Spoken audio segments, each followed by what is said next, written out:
કેમ છો મિત્રો? હવે જેમ ગરમી સિઝન આવી ગઈ છે, તમારે એસીની જરૂર છે, ફ્રીજની જરૂર છે, ડીપ ફ્રીજની જરૂર છે. એમ આ તમને હું બતાવીશ કે બરફ કેમ જામે.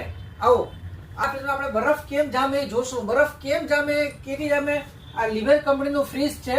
આ ફ્રીજમાં આપણે જોશું બરફ કેમ જામે. આ ફ્રીજ અત્યારે ચાલુ છે. આ ફ્રીજ ચાલુ છે. આ હું ફ્રીઝર ખોલું છું. આ બરફની ટ્રે છે. આ ટ્રે હું કાઢું છું.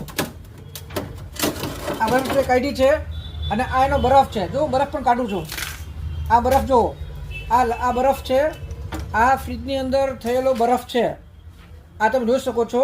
આ બરફ ફ્રીજની અંદર થાય એ આની અંદર બરફની ટ્રે, પાણી ટ્રે ભરીને મૂકવાની હોય છે. એટલે આ તમને અંદર બરફ જામી જાય. આ બરફનો તમે ઉપયોગ કરી શકો. તો હવે તમે જોયું ને કે આ ફ્રીજ અંદર બરફ કેમ જામે છે એ તમારે જોવું છે. બરફ આવી